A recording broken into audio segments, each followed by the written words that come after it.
Qué hombre. Qué hombre, Fue ese momento, fue ese momento. Si hay un temita con Estados Unidos y los atentados a falsa bandera para reclamar, para hacer reclamaciones territoriales sobre islas. Sí. Sí, sí, hay una famosa isla en el Caribe que le pasó algo parecido, Algo ¿no? muy similar. No es que en la guerra de 1898 en Cuba, digo, no. O el atentado del Golfo de Tonkin. ¿Cuál es ese? ¡Apa! ¿Cuál es ese? ¿Cuál es ese? ¿Te la tenías Hoy escondida? hablemos de atentados de falsa bandera. Me ves un temazo. Tema. Bueno, para los que no saben, Estados Unidos acusó un ataque un ataque de falsa bandera en lo que fue el desarrollo de la Guerra de Independencia de Cuba, la guerra de 1898, para declararle la guerra a España. A partir de eso, Estados Unidos moviliza todo su potencial militar contra una España que ya no era un imperio, como tampoco es un imperio ahora. O sea, literalmente lo único que les quedaba era Cuba, nada más. No. O sea, digamos, Cuba era como el lugar al que les quedaba ahí como de cariñito en América. Lo que les quedaba así importante. Pero bueno, Estados Unidos en esa época va a ocupar Cuba, Puerto Rico y también Filipinas, donde cometen un importante genocidio de la población local, que es bastante invisibilizado. Pero el otro atentado de falsa bandera que no se suele reconocer, no sé si está tan establecido, es el ataque del Golfo de Tonkin. Durante la guerra de Vietnam, que en realidad podemos entender a la guerra de Vietnam como una larga guerra de Indochina. Originalmente el conflicto es entre el Frente de Liberación Nacional de Vietnam en el sur, que para nosotros pasó por la propaganda yanqui al nombre de Vietcong. Vietcong, sí. Y el ejército de Vietnam del Norte, o el apoyo del ejército de Vietnam del Norte, contra el ejército de Vietnam del Sur, o la República de Vietnam, dirigido por Ngo Dinh Diem, y a una dictadura militar corrupta que masacraba opositores, apoyado por Estados Unidos. De hecho, Rage Against the Machine, la famosa portada del monje inmolándose, es en una protesta contra el gobierno de Vietnam del Sur. Sí. Porque era un gobierno, terriblemente impopular, solo sostenido por el dinero de Estados Unidos. Y de hecho, muchos encargados de las relaciones diplomáticas posteriormente van a decir, nos la pasamos mandándole dinero a esta gente para que se enriquezca, para sostener un gobierno que no es apoyado por el pueblo. Y Estados Unidos va a justificar su entrada formal en la guerra a partir de un incidente en el que unos buques estadounidenses, tripulados por efectivos del ejército de Vietnam del Sur, estaban desplegándose y haciendo una incursión en el Golfo de Tonkin.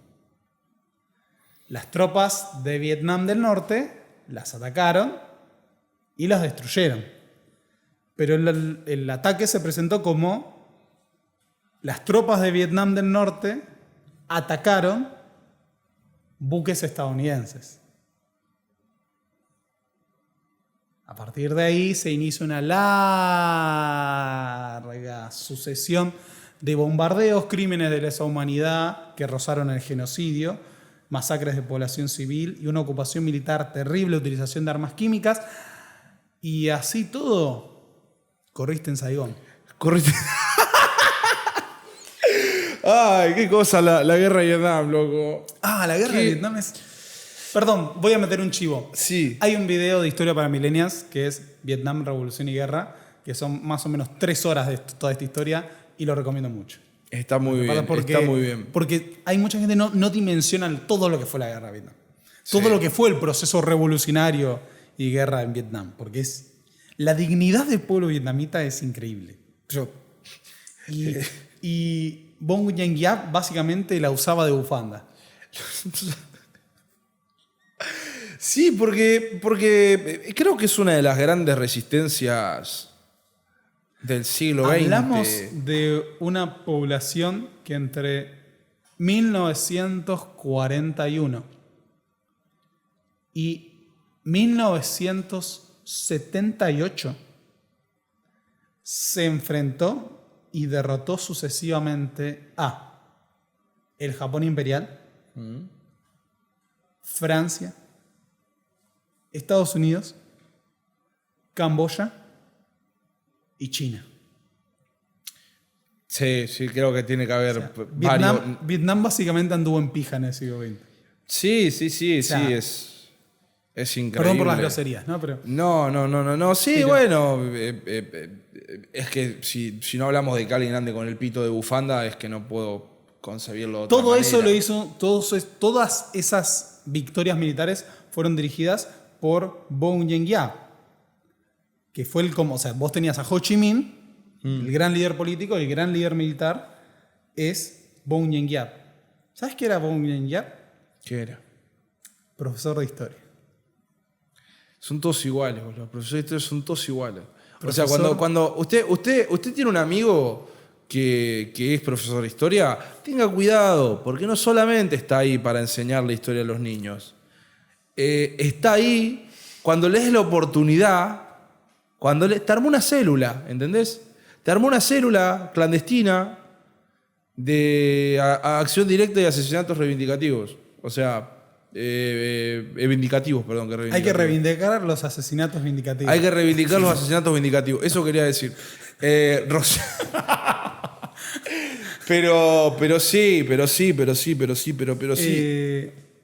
Bong Yen-yap tiene una frase, tiene un discurso que da, Ok.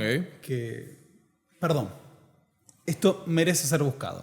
Está bien. Vos llená y seguís Está diciendo bien, vamos a cosas llenar. y prejuicios sobre profesores de historia, porque si hay un momento para leer esto, Es que yo siempre yo creo que gran parte de lo digo siempre, de mi descenso a la locura fue por empezar a leer historia. O sea, realmente. Empecé a leer historia y... ¿Viste vos capaz que me lo contradecís, ¿no? Pero ¿viste ese famoso dicho de que en la historia no hay malos ni buenos? yo le suelo decir hay gente que me pregunta, yo digo, la historia no tiene malos ni buenos, excepto por Estados Unidos. Es que a mí me pasó que ese profesor es poco objetivo. Poco sí, objetivo. anda a bombardear a otros países. O sea, no, es que hay un grado de contemplación para algunos horrores de Occidente y las potencias occidentales, de justificación contra gente que vos decís son pobre gente. Lo único que quieren es vivir en paz. O sea, ¿cuál es la necesidad de ir a joder a los vietnamitas? De hacer eso. No tiene ningún sentido. O sea, no hay justificación para ir a joder a los vietnamitas. Que de hecho fue el gran problema para la idiosincrasia estadounidense. ¿Are we the baddies? ¿Are we the baddies? Sí, a ver, creo que incluso fue muy... por eso mismo la guerra de Vietnam terminó siendo tan cuestionada desde los sectores políticos estadounidenses y hay guerras que sí, obviamente siempre hay oposición a la guerra y entendemos que la guerra de Vietnam en Estados Unidos toca justamente en un momento histórico en donde yo siempre lo analicé como hijos de la generación de la Segunda Guerra Mundial. Liberó en parte, sí, a Europa del nazismo yendo a asesinar campesinos. Yendo a asesinar campesinos, y los que no iban a asesinar campesinos eran pibes que estaban metidos, muchos, en las universidades y habían leído, ¿no? Agarraron un libro y dijeron, che, me parece que no está bueno lo que estamos haciendo en Vietnam. Y acompañado en parte por la derrota. Me parece que le estamos pifiando. ¿no?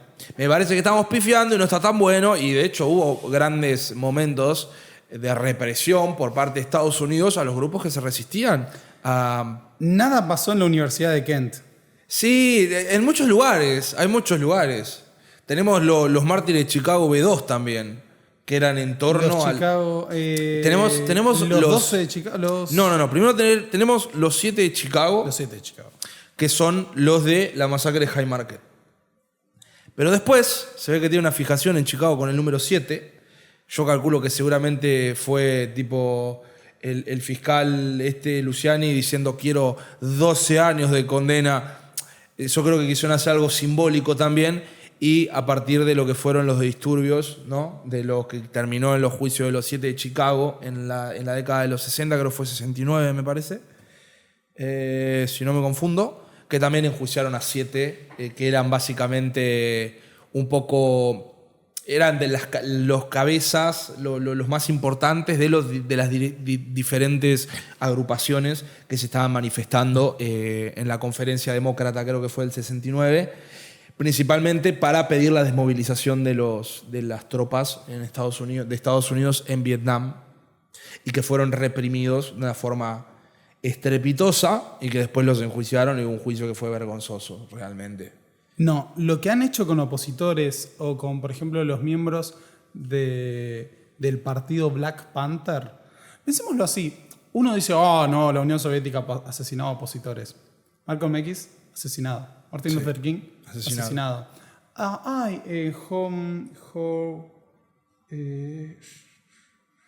Este muchacho joven, tenía 23 años. Fred Hampton.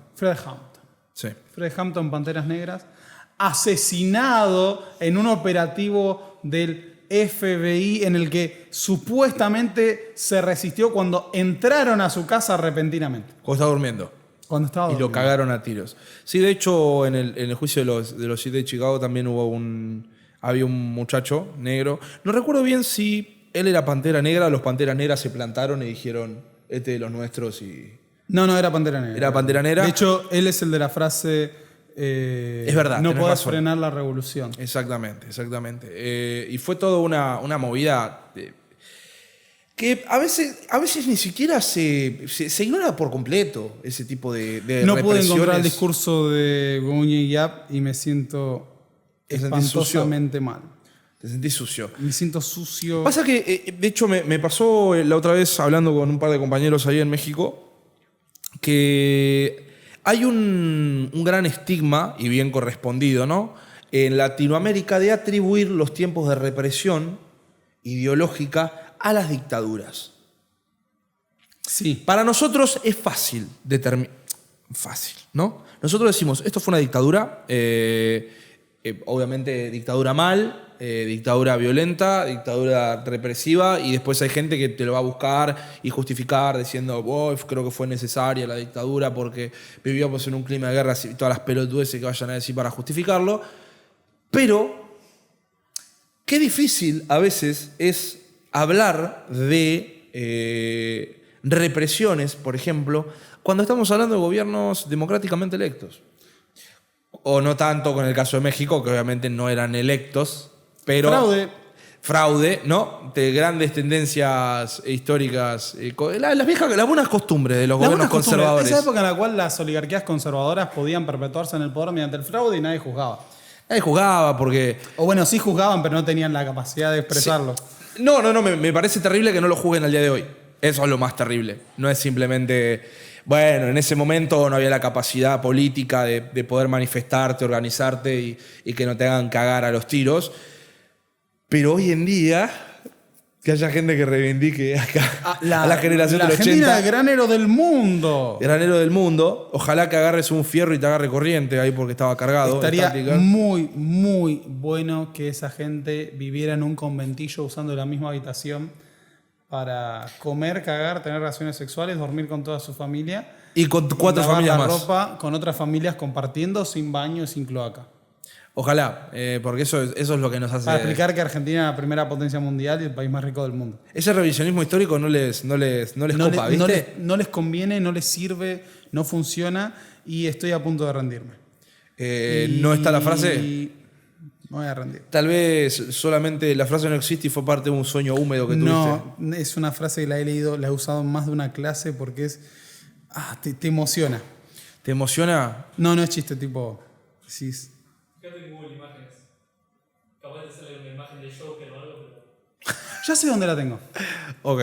Finalmente ya sé dónde. Está bien. Pero sí, la verdad que... Y es difícil hablar de eso porque el tema de las represiones, México tiene grandes catástrofes sobre las represiones. La masacre de Tlatelolco es la más, creo, conocida de aquella época, ¿no? Pero, de nuevo, se hace teóricamente en un contexto de democracia. Aunque, bueno, la democracia en México... se hacía, era sostenida a partir de fraude, pero incluso en Estados Unidos, hablar de la época de finales de los 70, finales de los 60 y durante los 70, también vivieron procesos que de hecho hace pensar a los estadounidenses como unos bebés de pecho, políticamente, digamos. ¿En qué sentido? al pueblo estadounidense, digamos. Como si no, estamos, a veces en Latinoamérica nos adjudicamos esta tradición de lucha, de la protesta constante, del desencanto muchas veces con proyectos políticos y que la gente no se duerme en los laureles, salga a protestar, ¿no? Los 2001, ¿no? de Latinoamérica, pero que... Los Caracazos. Sí, los Caracazos y demás, cada uno tendrá su equivalente, ¿no? Pero me refiero a Estados Unidos como un pueblo muchas veces como se los pinta homogéneos y dóciles, como si no hubieran tenido esa capacidad de movilización política. El problema es que ellos están peleando contra un gigante, ¿no? Que es el Estado estadounidense, y no es tan fácil doblegarlo en el sentido como pasó acá, qué sé yo, en 2001, ¿entendés? En un contexto social la gente se te paró de mano y ya está, listo, te tenés que ir.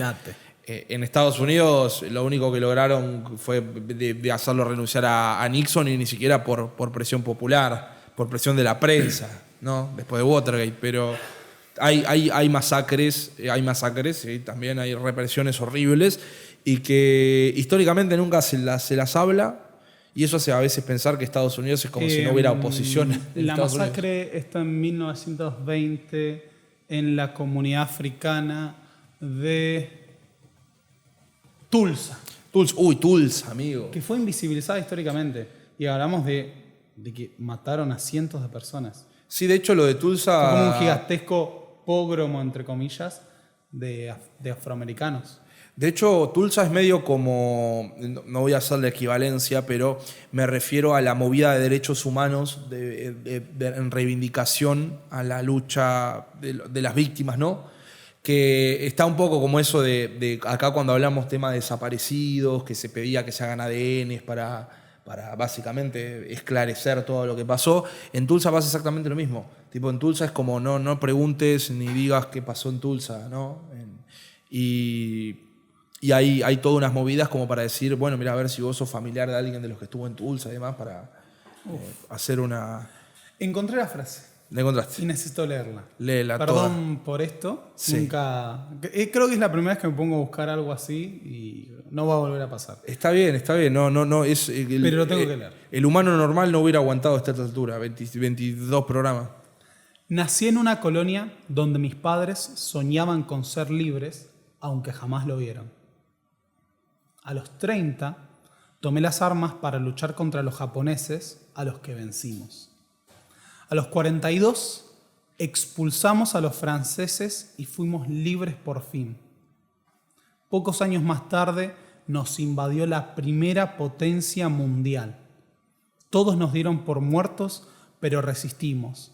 Y fue así que la voluntad inquebrantable del pueblo venció. Ya casi con 70 años, requirieron de mis servicios por última vez para frenar una invasión de China. Vencimos otra vez en la irrenunciable búsqueda de un mundo donde toda opresión desaparezca. Mi vida fue dedicada a la guerra para que todas las generaciones futuras crezcan en paz y libertad. Qué grande. Si me decís que no te movió algo... No, más vale, boludo. Por Encima, eso lo estaba a encontrar. Sí, son tradiciones. Son a veces. No, es que. Este es un profesor de historia que decide tomar las armas junto a campesinos pobres para pelear contra una potencia imperialista que literalmente en Indochina el castigo que aplicaban para muchos era amputarle los brazos. No. O sea, de eso hablamos. Sí. Andá levantante en armas sin brazos. Andá a levantarte contra Japón, que todos los crímenes que cometió Japón. Sí, malditos japoneses. Para después pelear contra Francia. Francia que desarrolló en Vietnam la doctrina de la guerra revolucionaria. Lo de torturar y desaparecer personas. Ahí empieza. La Geroy y los grupos de choque tienen ahí su inicio. Para después pelear contra Estados Unidos. Para después pelear contra China. Quiero que vean Vietnam en el mapa. El pequeño país que es Vietnam. Estamos diciendo. Sí. Es la grasa del bife. No, de Indochina. unos huevos. Hay un documental que está en Amazon Increíble, está en Amazon. Ofensiva del Tet. Recomiendo mucho. Está, pero no porque cosa. Tiene testimonios de gente que lo vivió. Guerrilló el Vietcong explicando. Y hay una serie de testimonios muy duros de quienes fueron detenidos durante lo que fue la Operación Fénix. La Operación Fénix fue una operación de contrainsurgencia en la que torturaron y desaparecieron a miles de personas. Estados Unidos y Vietnam del Sur. Okay. Bueno, es duro, pero recomiendo porque están los testimonios en primera persona de cómo vivieron la ofensiva del Tet. No estadounidenses, vietnamitas. Vietnamitas. Por eso. No hay ninguna escena empática de algún soldado estadounidense diciendo... No, la verdad que la pasamos re mal en Vietnam. Hacía calor, Es los que mosquitos. mataron a 50 personas por cada uno de los que perdieron ellos. Bueno, no 50, pero sí 30. Sí. De hecho, se consideraba que el ratio de bajas apropiado en las operaciones de buscar y destruir era de 20:1. Por eso, esto de masacrar población civil para que rindieran los números. Se suponía que el éxito se iba a medir por la cantidad de Viets eliminados, por la cantidad de Charlies eliminados. Sí, por eso masacraron población civil. Tenían que llegar con los números. Sí, dejaron a partir de lo que es la ofensiva... No, ¿cómo se llama este combate? Hay un enfrentamiento que es en una colina, que es el enfrentamiento que marca el cambio en la dinámica de la guerra. Estados Unidos quería hacer una guerra de posiciones en Vietnam y a partir de... el valle, no es el Valle del Drang, es otra batalla, es una colina. Bueno, deciden cambiar, lo llaman operaciones de buscar y destruir. Se ataca brutalmente y se asesina el mayor número de enemigos posibles, en acciones rápidas, y después no importa si se toma el terreno. Porque la guerra era irregular. Sí. Entonces, esto. Hay un estudio. ¿De Ayau? No es Ayau. Una colina, es otra batalla, tiene otro nombre. Pero es muy conocida. La cuestión es que hay un estudio sobre la cantidad de horas de combate que tenían las tropas estadounidenses en distintos conflictos. Y Vietnam era el más intenso. Eso fue muy esquizofrénico, porque a los tipos, como eran acciones en donde se movían literalmente en helicópteros y vehículos rápidos, atacaban, se iban. Bueno, no es que se atacaban y se iban, pero eran como intervalos. Tipo, bueno, ahora vas a combatir 24 horas seguidas. Y ahora tenés 12 horas de descanso, 24 horas de descanso. Y después te llevan 24 horas seguidas. Y decían que comparativamente las tropas estadounidenses en Vietnam multiplicaron las horas de combate, la proporción de horas de combate sobre el total de horas en el frente, en campaña, con respecto a las tropas en la Segunda Guerra Mundial. O sea, como yo te diga, en la Segunda Guerra Mundial, ponele, vos estabas, ahora no me acuerdo el número, pero ponele que en combate estaban un quinto del total menos, ponele un décimo de las horas, y en Vietnam pasaban la mitad, capaz. O un 40%, un 30%, porque eran muy intensas. Pero hay que matar al mayor número de objetivos posibles. Por eso los bombardeos fueron tan indiscriminados. Arrojaron más bombas sobre Vietnam que los aliados sobre Europa durante la Segunda Guerra Mundial. No sé si tenías ese número, pero arrojaron un tonelaje de bombas mayor que todas las campañas de bombardeo de los aliados sobre la Europa ocupada por los nazis. Bueno. No lo tenía. Arrojaron un tonelaje mayor sobre un territorio más pequeño. Le tenían más bronca a los vietnamitas que a los nazis, básicamente. Le tiraron más bombas a los vietnamitas que a los nazis. Fuera de todo chiste. No es una exageración, es un dato comprobable, dicho por los propios comandantes norteamericanos. Gracias, Robert McNamara. Gracias, Westmoreland. Ay, Dios. Y ni hablar de los soldados que mandaron también. Porque ya había un grado de que tanta gente... No solo eso. sino que Mandaron a Forrest Gump, loco. no se lo mandaron a Tom Hanks, sino que no sabías, pero en las cuotas de reclutamiento estaban sobre representados los latinos y los afroamericanos. Qué casualidad, ¿No boludo. sabías? Sí, me hace acordar a la Argentina conservadora. Sí, En la guerra contra el Paraguay. obviamente. Sí, estaban sobre representados. Qué lindo. ¿Sabés quién se negó a ir a Vietnam? ¿Quién? Hay mucha gente, si no va a ir a Vietnam. Mohamed Ali. Ah, sí. Por sí, eso está fue bien. preso. Gran compañero. El camarada. El camarada Mohamed Ali.